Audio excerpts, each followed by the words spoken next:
Hey you guys, welcome back to my YouTube channel. Here we are being joined by little baby Charlotte. I am actually about to put her down for a nap. And then we're going to be talking about everything and anything, sleep training and baby sleep. Time out, I gotta put this baby to bed. Her nursery is currently being worked on because we just painted it. So she's currently in a little mock setup room. Typically I would have a red light on or the room would be darker. Shh. Shh. I love you.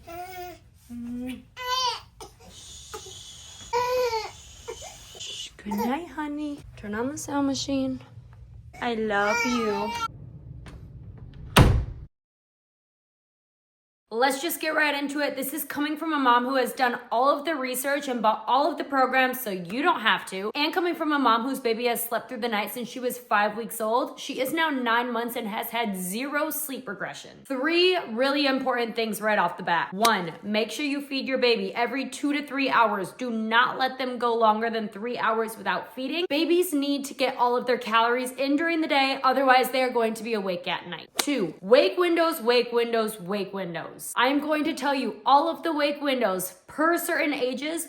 Go by the wake windows. It will save your mental. 3, get your baby used to being laid down, tired but awake, not dead asleep. This is going to teach them how to fall asleep, how to self-soothe, and not get used to being lulled to bed so they can actually start to learn the skill of going to bed themselves. Imagine this, your baby wakes up in the middle of the night, they start crying because they're used to being lulled to bed. You have to go in there and you have to rock them right to sleep. If your baby knew how to just go to sleep themselves, it wouldn't be a problem. So now we're gonna go back to wake windows. This was literally night and day for me, my family, and Charlotte. When Charlotte was little, she would cry and cry, and I thought she was hungry. I felt like a cow. I would just feed her and feed her and feed her.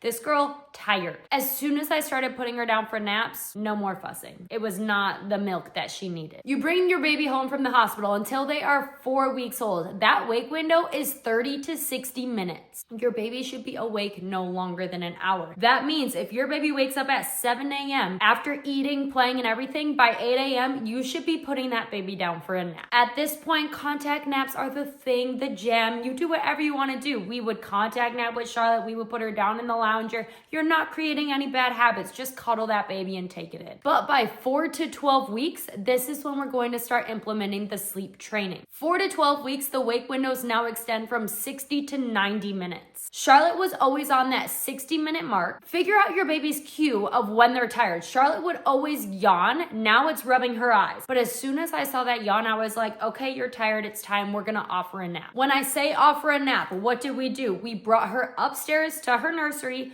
We made the room dark, put her in a swaddle, turned on the sound machine, put her down, drowsy but awake, not dead asleep, closed the door and walked out. Walk out and wait. And just be patient and let your sweet little baby fall asleep. Don't get me wrong, if they're screaming, crying, maybe give them a couple minutes to just chill, but don't let them just sit there and scream and scream and scream. If Charlotte was ever screaming, I would always go in and I would grab her. But if she's just as babies do, let them fuss. They will fall asleep and you will save your sanity. You can start with literally 30 seconds. Set a 30-second timer on your phone. Get it to a minute, 5 minutes, 10 minutes, 15 minutes. Sometimes there will be like days where it's 20 minutes and Charlotte is kind of like fussing around or playing or doing whatever, and then she goes right to bed. But then it's the middle of the night when she randomly wakes up that I don't have to go in there because she knows how to fall right back asleep. So we have 0 to 4 weeks is less than 60 minutes. 4 to 12 weeks is 60 to 90 minutes. Now we are at that 3 to 4 months where we are now an hour and a half to 2 hours and transitioning them out of the swaddle to their arms out. I got this transitional swaddle. I can link it below. I just got it off Amazon. I started putting Charlotte in this at around 3 months as soon as I felt like she was going to be rolling. She was in this for a week, so then as soon as we had to take her arms out, you make sure that a baby's arms are out as soon as they start showing signs of rolling. It wasn't as cold turkey. I was terrified for the transition, but honestly, with having the transitional swaddle, it was not bad at all. I'm going to give you a little schedule for a 2-hour wake window baby. Wake them up at 7 o'clock. Have them eat right away, 7:15, 7:30, after the whole diaper change, all the things. You're gonna play with them until 9 o'clock. Put them down, sleep 9 to 10:30.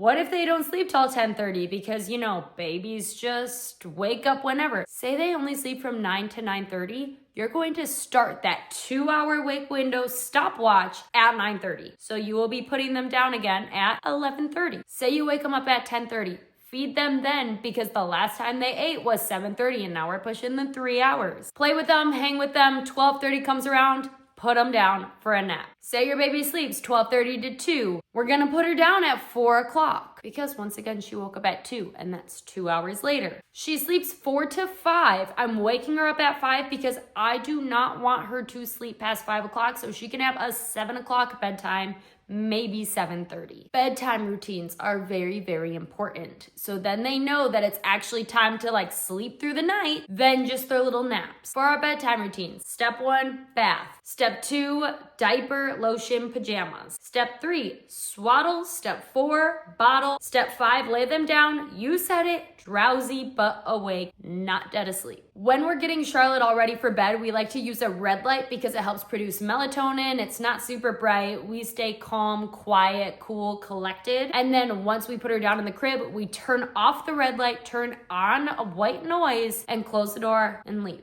Back to wake windows. Your baby is now 5 to 7 months old. They are awake 2 to 3 hours. It's not much different than 3 to 4 months. Now we're going into 7 to 10 months and we're dropping a nap. We're going from 3 naps to 2 naps. Charlotte did this around 8 months old. The way that I knew that she was ready for this is because we started having early morning wakes. It happened about 2 nights in a row. Early morning wake is a wake up before 6 a.m. Turns out she was just ready to drop a nap. So we stretched her wake windows to now 3.5 hours, and now her schedule looks like this. The girl wakes up at 7 o'clock. We give her food, she plays, all the things until 9:45. She sleeps 9:45 to 11:15. Wake up, play, eat, do all the things. Back down 2:15 to 3:45. Will not sleep past 4 o'clock, so then she has a solid bedtime by 7 p.m. And then she sleeps every night 7 to 7. Let me knock on wood.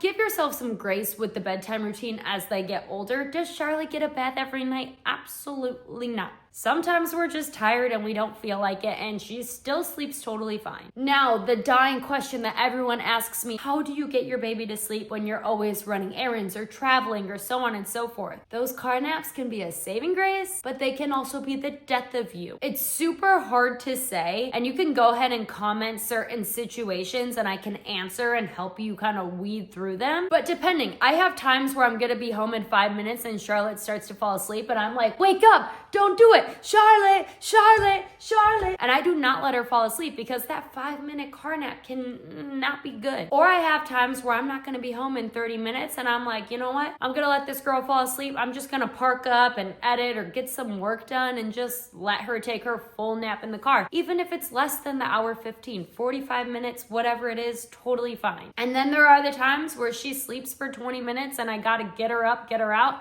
and it ruins her naps. Just know that the next wake window or the next day, it'll be a million times better. They'll be back to normal and you're fine. Give yourself grace, give your baby grace. But once again, if you want to go over certain situations, feel free to drop it in the comments. I'll definitely respond and help you come up with a schedule based on your particular scenario. Or if you need help just coming up with a schedule based on your baby's age, go ahead and drop that in the comments and I'll help you come up with schedules too. I really hope that this was helpful for you guys. Please, please, please don't forget to like this video and subscribe to my channel so you don't miss out. I really, really appreciate you guys and thank you for watching. Much love.